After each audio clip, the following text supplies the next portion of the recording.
జై శ్రీరామ్. ఢిల్లీ ఎన్నికల అనంతరం నూతన ముఖ్యమంత్రిని ఎన్నుకోబోయే సమయంలో బీజేపీ సెంట్రల్ కమిటీ లేదా బీజేపీ ఢిల్లీ రాష్ట్ర శాఖ ఒక గొప్ప నిర్ణయాన్ని తీసుకుందన్న మద్దతు వస్తున్నది. అంటే ఇప్పుడు రేఖా గుప్తా గారిని ఢిల్లీ ముఖ్యమంత్రిగా ఎన్నుకోవడం అనేది ఒక విధంగా సంచలనం అనుకోవచ్చు.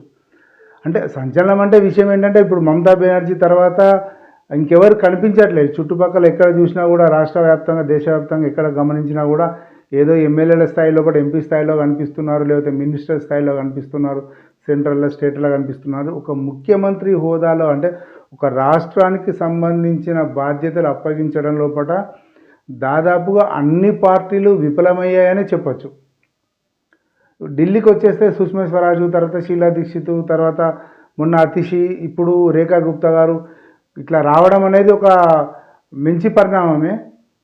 ఈ అంటే ఢిల్లీ అనేది చిన్న రాష్ట్రమైనా దాని మీద దేశవ్యాప్తంగా దృష్టి ఉంటుంది. దేశవ్యాప్తంగా రాజకీయాల ప్రభావం ఢిల్లీ మీద ఉంటుంది.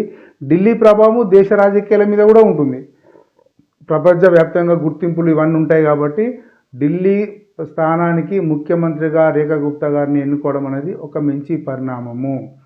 ఈ క్రమంలోనే ఢిల్లీ బీజేపీ అధిష్టానము భవిష్యత్తులో బెంగాల్లో ఎన్నికలు కనుక జరిగితే అక్కడ కూడా ఒక మహిళకు ఒక ముఖ్యమైన కీలకమైన వీలైతే ముఖ్యమంత్రి బాధ్యతలు అప్పగిస్తారేమో అన్న ఒక చర్చ కూడా ఒకటి దీన్ని బేస్ చేసుకొని నడుస్తున్నది.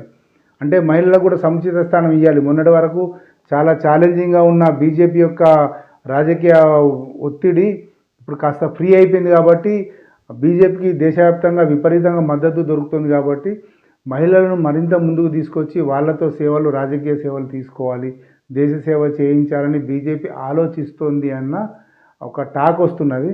ఏదైనా రేఖా గుప్తా గారిని బీజేపీ ఢిల్లీ ముఖ్యమంత్రిగా ఎన్నుకోవడం అనేది చాలా ఆహ్వానించదగ్గ మంచి పరిణామం.